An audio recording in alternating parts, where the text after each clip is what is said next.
The moment that stays with me, the one I still see when the wind picks up and the dust runs low across the highway, is that piece of metal catching the light.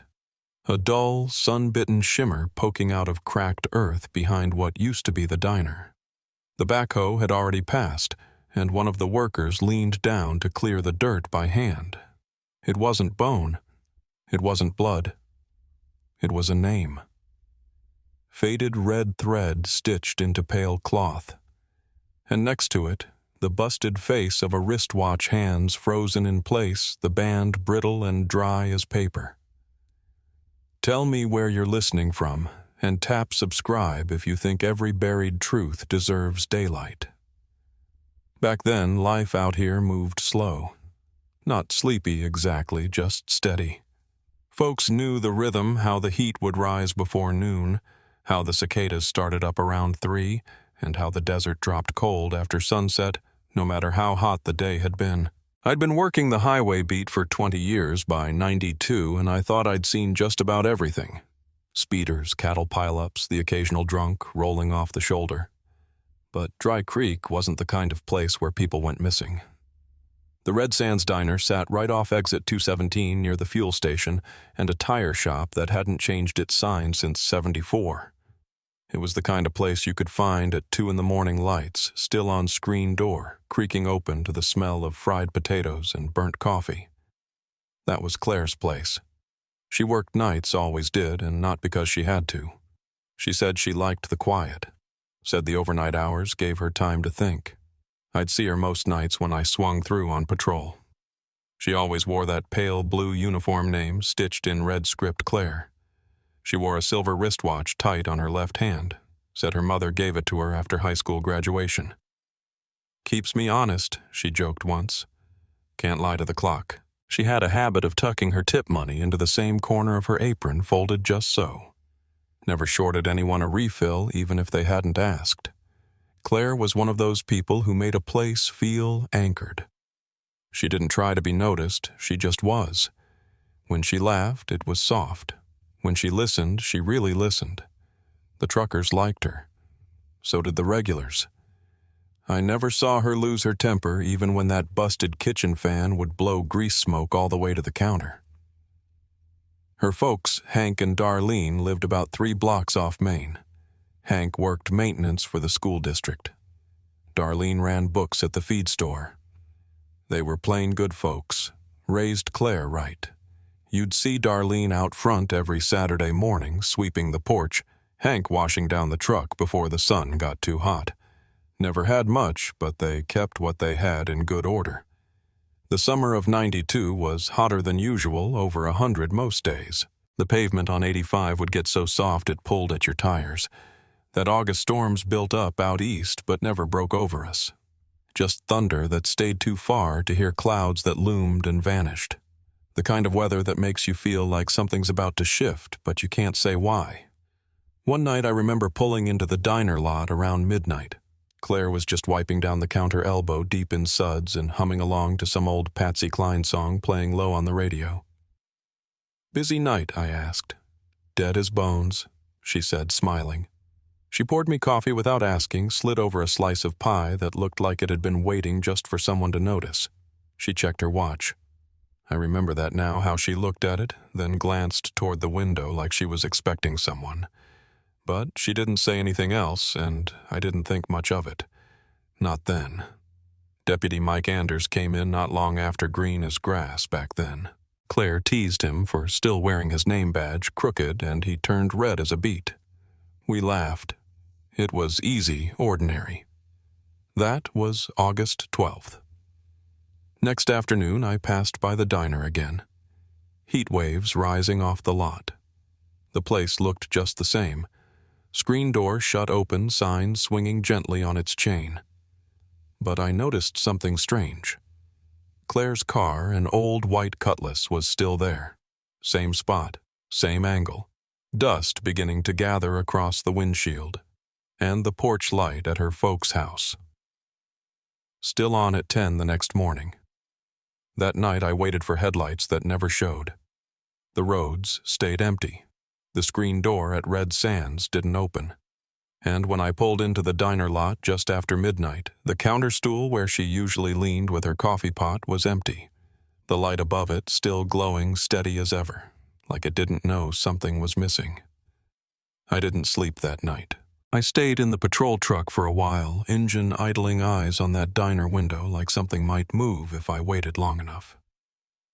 The parking lot was empty except for Claire's car still parked crooked near the edge of the lot where the gravel gave way to scrub. No footprints, no cigarette butts, no sign that anyone had come or gone. I told myself maybe she'd caught a ride with someone, maybe her folks picked her up for breakfast. But I already knew that wasn't right. The light over the counter was still on, her apron still folded on the shelf behind the register, her tip jar half full left out like she'd meant to come right back. By mid-morning, I was at the Matthews front door. Darlene answered wearing a faded robe, her hair still pinned like she'd never laid down the night before. She blinked at me, already pale. "She's not home, is she?" she asked before I said a word. I just shook my head. Hank stepped out behind her already dressed eyes hollowed out, like the question had been answered for him hours earlier. They hadn't heard a thing. Her bed hadn't been touched. Her keys, purse, everything still sitting neat on her dresser. It was Mike Anders who made the official call to dispatch. Missing person adult last seen sometime after midnight. He tried to sound firm like he'd done it before, but I could hear the shake in his voice. I told him to start canvassing the businesses down by the highway, see if any of the gas station clerks or late shift workers had seen anything. I took the stretch behind the diner myself, walking the dry wash and fence line kicking at mesquite roots and sun-bleached trash. Nothing. Not a print, not a thread. That part of the desert just holds its breath and gives nothing back. By afternoon, the sheriff was there. Sheriff Carter back then. Good man. Took it seriously. Deputies fanned out with flyers calling in favors from the next county over. They pulled out dogs by nightfall, good ones trained for search and recovery. I walked the perimeter with them, helping work the line. One of the shepherds caught scent or seemed to near the fence behind the building. It pulled hard toward the highway nose low-tail tents. We followed the dog down the shoulder until the scent cut off clean at the edge of the blacktop. Right where tire tracks were already layered thick across each other like dozens of vehicles had come and gone. Could have been any of them. Could have been none of them. People started to show up at the diner the next day, locals mostly regulars. Truckers who'd passed through a dozen times, retirees who stopped in after church, even the high school custodian who swore Claire always saved him the last piece of peach pie on Fridays. Everyone saying the same thing. She was here. She was fine. She didn't say anything strange. And then the stories started. Not the helpful kind, the kind that rise when fear grows teeth. A man in a dark Cadillac sitting too long in the corner of the lot. Headlights off. A stranger with a stiff jaw and a quiet voice asking if the waitress was friendly. Rumors of truckers with bad intentions of travelers who never gave their names. Every one of them came too late. Everyone already lost in the churn of what-ifs. I walked the Matthews neighborhood that evening, handing out flyers with Claire's photo on them, the Polaroid from a month back, her standing out front of the diner sign, arms crossed, name tag catching the sun. Darlene had made copies at the church office. She ran out of ink by the third stack. Her hands shook when she passed them to me, but her voice didn't. "You'll find her," she said. I nodded. I didn't say what I felt, because I didn't feel sure of anything anymore. We questioned the cook again, Ray Jordan, mid-50s greasy hands and a pack-a-day cough. He said he clocked out at 11:45, same as always. Said Claire had stayed behind to close up clean the griddle counter tips. She always closed, he said, always alone. Said she liked it that way. Ray seemed shaken more than I expected. Kept rubbing the back of his neck like something was stuck there. But his timeline held. No one could place him near the diner past midnight. He didn't drive a Cadillac. His old Dodge sat rusting in his carport, 2 tires flat. The following week stretched thin. Every day felt like a repeat of the one before: scorching heat flyers curling on storefront windows, Darlene calling the sheriff's office 3 times before noon, Hank driving slow loops around the same 10 square miles like repetition might conjure something new. Volunteers walked the dry creek beds and rocky ledges west of town, poking through cactus thickets and arroyos. We found dead brush, the occasional coyote trail, a snake den. But nothing human. Nothing Clare. The diner stayed open for a while. The owner brought in a new girl-shy thing from Mesa with shaky hands and eyes that never stayed still. She didn't last. Locals didn't like sitting at Clare's counter. It felt wrong. Felt too quiet. The coffee still brewed. The radio still played the same AM station Clare used to hum along with. But the place had gone hollow. I'd stop by sometimes and just sit, listen to the silence. It was thick. Not peaceful, just unfinished. Mike Anders worked the case hard. He was young, and it cut him deep. He checked bus schedules, motel registries, pawn shops. He drove out to the truck stop twice a day for weeks. Said he was looking for familiar faces, or maybe just waiting for someone to come back. Nothing. Her name tag hadn't surfaced. Neither had the watch. The uniform, her shoes, the cash she'd earned that night, all gone. But her savings account stayed untouched. Her purse, her ID still on her dresser at home. She hadn't run. She hadn't planned. It was like she'd stepped into the dark and disappeared before her next breath.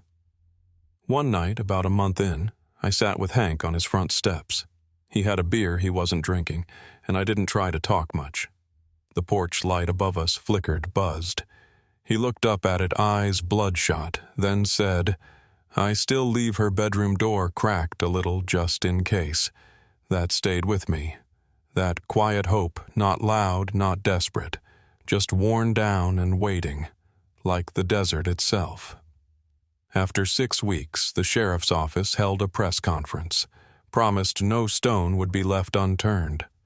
Deputies stood behind Carter in a tight row hats off, expressions fixed. We all knew the cameras were for show for the bigger papers upstate. The truth was we had nothing. No witness, no weapon, no trace. Just an absence too complete to understand. That winter came dry. No rain, not even fog. Clare's case file grew thicker, but the facts inside didn't change. Her photo yellowed. Her mother stopped asking when she'd be home and started asking where her daughter had gone. Hank painted the porch. He stopped cracking the door. As the calendar turned to spring, some stopped talking about it altogether. Others clung to theories, some outlandish, some cruel. People said she'd run away, joined a cult, been picked up by a trucker on the wrong night. I never bought any of it. She wasn't the kind of girl who left without a word. She was the kind who folded her apron and locked the door behind her. That mattered. That meant something. But even I had to admit I'd begun to believe we'd never know. That we'd spend the rest of our lives telling the same story of a young woman who smiled through long shifts, who kept time on a silver watch, who vanished one quiet night with nothing but moonlight to witness it. And then years later, long after the paint had peeled off the diner walls, long after the last flyer had faded and the Matthews porch light burned out for good, the ground gave something back. But I'm not there yet. That part's still waiting. What came first was the silence. A silence too wide to fill a silence that made the desert feel more like a secret than a place. And we were left staring into it, hoping it would speak. We kept the file open even when it felt like we were just moving papers from one drawer to another. That was the way things were done back then. You didn't close a missing person case unless you had something evidence, a body, a confession. And in Clare's case, we had none of it. Just a name, a photo, and a car that never left the lot. As the weeks turned to months, the calls slowed. Flyers disappeared one by one from windows, sun-bleached and curling like dried leaves. Folks around town stopped talking unless they knew you well. Even then, you could hear the hesitation in their voice before they brought her up, like they weren't sure if they should. Mike Anders stayed after hours most days, poring over notes that hadn't changed in weeks. He'd play the surveillance tape from the gas station across the highway, hoping for a face or a movement we'd missed. But that old tape was grainy even before the sun got to it. All you could see were headlights passing nothing sharp enough to build a lead on. We ran the Cadillac story into the ground, made calls out to the state DMV, checked plate matches for anything black or dark blue from that make and model. Nothing stuck, and even if it had, it would have been years too late by then. There were sightings, of course. Always are. One came from a truck stop 2 towns north. Someone swore they saw a girl who looked like Claire working the counter under a different name. We sent a deputy up there with a printout. The woman behind the counter wasn't Claire, not even close. Another tip said she'd been seen in Vegas handing out coupons on the strip in a bright costume. That one went nowhere too. Sometimes I think people wanted to believe she'd walked away from that life, that it was something she chose. But I'd known Claire. She didn't leave things undone. She didn't just vanish for the sake of it. What made it worse was the lack of physical evidence. Nothing in the diner pointed to a struggle. No overturned chairs, no broken dishes, not even a loose button. Her apron was still folded, her tip jar untouched. The back door was locked from the inside. Her car keys were in her purse. Her wristwatch, always on her wrist, was gone. But we didn't find it. Not in the diner, not near the lot, not on the side of the road. It was like someone had walked in, removed her from the space, and left everything else in place. That's what made it so unsettling. The neatness of it. I remember talking to Darlene one afternoon at the churchyard. She was helping set up tables for the Sunday lunch hands, moving out of habit more than anything. She asked if we'd checked the culverts down past Miller Road. I told her we had twice. She just nodded and said I still look sometimes. Hank didn't talk much anymore. Just kept the lawn cut, the truck clean, and the porch light fixed. You could tell it hurt him in a different way, like a wound that didn't bleed but wouldn't stop aching. Sheriff Carter brought in outside help, briefly consultants, a profiler from Phoenix. They walked the scene, sat with the timeline scribbled on notepads. Their best guess was that it was someone Claire knew, someone she trusted enough to let stay past closing. They pointed to her glancing at her watch, the quiet moment when she might have been waiting on something or someone. It was the only part of the timeline that felt pliable. Everything else had stayed so rigid. She stayed to close. She was seen at 11:10 pouring coffee.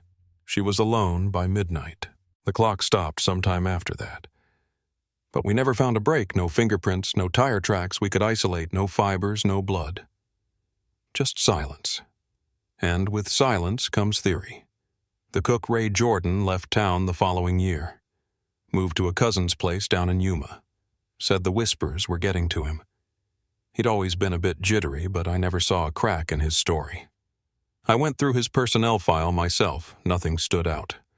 Still, folks around town liked a villain, and with no better suspect, he carried the weight of suspicion long after he'd gone.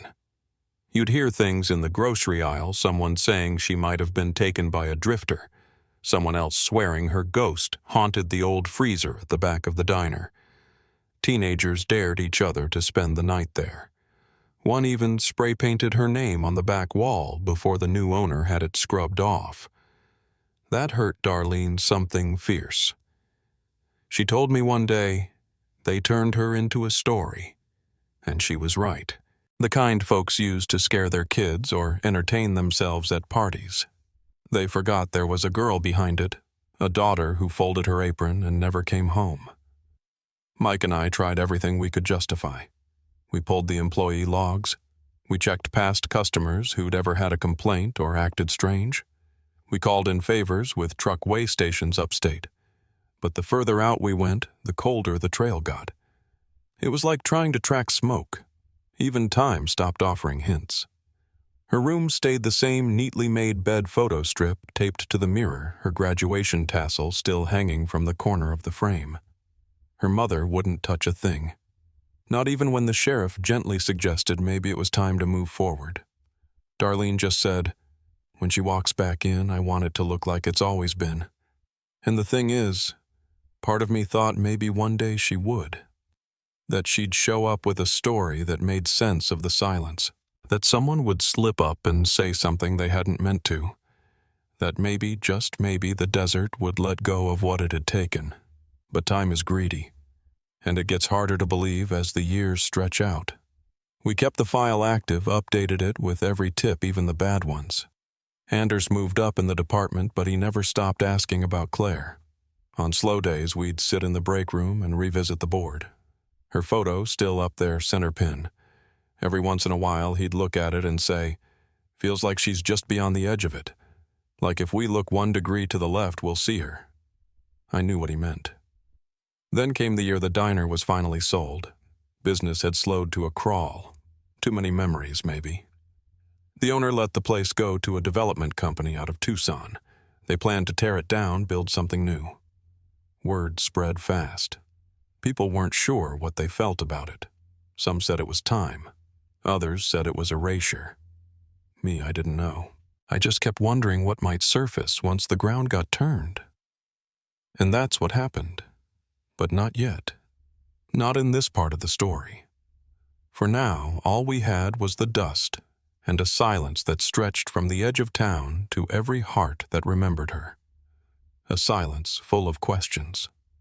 One of them still haunted me most. Not why she was taken, not even who, but how could someone leave behind no trace and still linger everywhere? It was July of 2006 when the first call came in. I remember because the heat had been breaking records that week, so dry the air felt like it could splinter. I was out at the yard working on an old Ford flatbed when the deputy on shift radioed me. He said a construction crew behind the old diner had hit something they couldn't quite explain. They were digging utility trenches for the new restaurant going in some chain outfit with bright plastic colors, and the foreman thought one of his guys had turned up a piece of fabric with a name on it. I didn't think much at first. Probably a uniform rag or something left over from the diner days. But when I heard the name, my hands froze over the wrench. Clare. By the time I got there, the site was a mess of orange tape and heavy equipment standing still. The crew had shut everything down, even the air compressors. You could hear the low hum of the highway in the distance, but right there, it was just quiet. A few deputies were crouched near a shallow trench about 15 feet behind where the kitchen wall had been. The earth there was cracked and sun-baked, split open like old leather. One of the younger guys, Rodriguez, I think, was holding something in his hand, wiping at it with a dry cloth. I recognized it before he said a word. The color was almost gone, but the stitching hadn't faded completely. Her name clear as day looped in red thread. Clare. It felt like the air changed. Not just for me. Everyone standing there seemed to feel it, the weight of recognition. Beside the name tag was something small and round, dull against the dirt. They pulled it out carefully, brushed the dust off, and there it was. A silver wristwatch. The face cracked like spider glass, the strap stiff with age. I didn't have to look twice to know it was hers. I'd seen it too many times catching the light under those fluorescent diner bulbs when she poured coffee or leaned against the counter talking to me and Mike. She used to check it like clockwork every break, every end of shift. The sheriff's office set up a temporary post right there in the lot.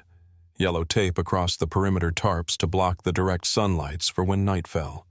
Reporters caught wind before the day was out. Word traveled fast in small towns, faster than truth could keep up with it. By the next morning, news vans lined the gravel shoulder cameras pointed at the dirt anchors, whispering into microphones like they were standing on sacred ground. To some of us, it was. I watched as the crime techs marked off grids, collecting every shard, every grain of earth they could. The name tag went into evidence first, then the watch. They photographed the trench, the tools, the layers of soil. I stood with Mike near the backhoe, both of us quiet. Both of us staring at that patch of dirt as if we might see something rise up and finish the story for us. How deep was it, I asked. About 6 inches, he said. Right under the surface. Too shallow for nature to have hidden it that long. Someone had buried it just deep enough that no rain, no wind, no passing foot would bring it up. Later that night, the sheriff called me into his office. The name tag and watch had been confirmed real, not replicas or pranks. He asked if I thought someone from the old diner crew could have planted them back then. I said no. Those items had meaning only if you knew her, if you wanted them to stay unseen. The placement felt intentional, close enough to where she worked, but far enough that no one searching for a missing girl would think to dig there. We both knew what that meant. Someone had taken the time to hide a piece of her. The Matthews came by the next day. Darlene was barely standing when they walked her to the site. She clutched the deputy's arm like she might fold if she let go. They let her hold the name tag just for a moment inside a clear bag. Her hand trembled as she traced the stitching through the plastic. I heard her whisper something. I think it was, "I told you she didn't run." Hank just stood behind her, hat in his hand, staring at the watch. He didn't cry, but his face looked like it had been carved from something heavy. He turned the bag over in his hand and said softly, "She never took this off." That was the part that broke me, because he was right. The evidence was sent to the lab, though no one had much hope. 14 years in the ground is a long time, especially in that heat. DNA burns away, fingerprints dissolve, metal corrodes. When the report came back, it said what we already knew: too degraded for prints, too contaminated for DNA. No blood, no tissue, no trace that could point to a person. Just the artifacts of a life interrupted. Still, the discovery ripped the past open. The phones at the sheriff's office rang non-stop for days. Old rumors surfaced like ghosts' stories of strange cars, people leaving town, suddenly arguments heard in the diner parking lot. We took every call. Most led nowhere. Some came from people who'd been teenagers back then, now grown, saying they remembered a man sitting at the counter that summer, a stranger with dark hair and a quiet stare. One claimed he drove a Cadillac. I don't know if memory can be trusted after that long. People start to fill the blanks with whatever keeps the story whole. Mike and I drove out to Yuma to find Ray Jordan. He was retired, living in a trailer park near the river, older, slower, but still sharp enough to know why we were there. He opened the door before we knocked and said, "You found something, didn't you?" I told him about the name tag and the watch. His face went gray. "She never deserved that," he said. We asked where he was that night, same question we'd asked 14 years earlier. He gave the same answer: home before midnight, asleep alone. We checked his old records again. Nothing new. Whatever truth he held, if any, was buried as deep as that dirt. Back in Dry Creek, the discovery stirred more unease than comfort. The townsfolk started watching each other again. At the diner's replacement, some neon place called Sunburger, customers whispered about the spot where the trench had been, how it felt colder when you stood near it. The Matthews stopped by the sheriff's office once more before heading home. Darlene asked if I thought this meant Claire had been there, really there, that night. I told her yes, because what else could I tell a mother who'd waited half her life for something she could touch? The case went national for a minute. One of those human interest segments between the weather and the sports. "Small town haunted by waitress's disappearance," the caption read. But the attention didn't bring answers, only noise. Out-of-town journalists dug up the same theories, gave them new voices, then left once the next story came along. When the lights faded, it was just us again, standing under that same wide desert sky, holding what little we had. For me, it brought back that last night she worked. The way she'd looked at her watch just before I left. Maybe she was waiting for whoever was supposed to come. Maybe that's why she didn't lock up right away. I played that scene in my mind, more times than I care to admit, wondering if I'd noticed something. Someone in the lot that I hadn't thought twice about. But memory's a tricky thing. It edits itself with guilt. In the months that followed, the site was cleared and construction resumed. The new restaurant went up fast, bright, and polished. Its parking lot poured right over the place where those items had been found. I stood there once after it opened, watched travelers pull in for lunch, none of them knowing they were parking over what was in my mind still a grave. Time had moved forward, but not cleanly. It dragged everything with it. For the Matthews, that discovery closed one door and opened another. Proof that she hadn't run away. Proof that someone had taken her. But no justice, no name to hold accountable. I still see Darlene sometimes. She stops by the towing yard on her way to visit the cemetery. Though there's no marker for Claire there, just an empty space beside her grandparents. She says she likes to sit there anyway. She'd want to be near the trees, she told me once. Sometimes I think about that name tag stitched by a company that probably doesn't even exist anymore, surviving all those years underground. About that watch frozen at an hour no one can read. Maybe that was the universe's way of reminding us that some stories don't fade, they just wait until someone digs deep enough to uncover them. When the chain restaurant closed for the night, the neon signs would flicker and the hum of their lights would carry across the desert, faint but steady. Every time I passed by on my night runs, I'd look at that glow and remember the softer one, the diner's sign, the sound of a screen door, the way a silver watch caught the light. Those memories have a way of following you long after the road has forgotten the name. And yet something about that dig never sat right with me. The items were too shallow, too conveniently placed to survive 14 summers untouched. Someone had wanted them found. I still believe that. Someone out there decided time had finally run its course, and it was safe to let her surface again. That thought kept me awake for weeks, the idea that maybe the story wasn't buried after all, just waiting for the next shovel to strike the earth in the right place. Even after all these years, I still drive past that stretch of highway slower than I need to. Not because there's anything left to see.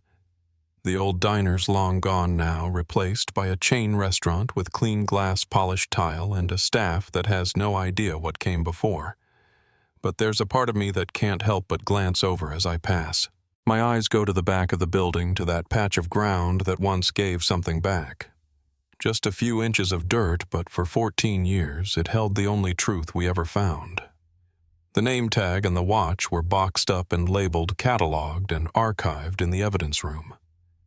After the media moved on, after the calls stopped and the tips dried up, those two little items were all that remained. They'd outlived the building, the headlines, even the urgency of the investigation. And somehow, they told us everything while answering nothing. We never found out who placed them there. Not one solid lead, not a confession, not a single name that could be pinned to that act. Just silence. Thick, deliberate silence. Whoever buried them wanted them found eventually. That much I believe. They didn't dig deep. They didn't run. They just waited for time to do the rest. I used to think that was cowardice. Lately I wonder if it was something crueler than that. Maybe it was a way to end it without having to explain. A final act from someone who'd already moved on. For Darlene and Hank, it was both too much and not enough. I remember the day the sheriff let them hold the evidence bags one more time. Darlene clutched that name tag like it was a piece of her daughter's voice. She didn't cry in front of us. She was past that. She just whispered. At least I know she didn't run. Hank didn't say a word. He stood there for a long time, just turning the watch over in his hands, thumb running along the edge of the cracked face like he might wipe away the years. It wasn't closure, not really. It was proof of presence, not fate. And in their shoes, I'm not sure which would have hurt more. Mike Anders stayed on the case longer than anyone expected. Even after it was clear we had nothing left to follow, he'd come by on his days off, reread old witness statements, dig through the call logs. I think he needed the work to mean something. We all did. But over time, even he stopped calling me with updates. It wasn't giving up, it was something quieter than that. Acceptance, maybe. The kind that comes not from peace, but from exhaustion. I watched that family age in pieces.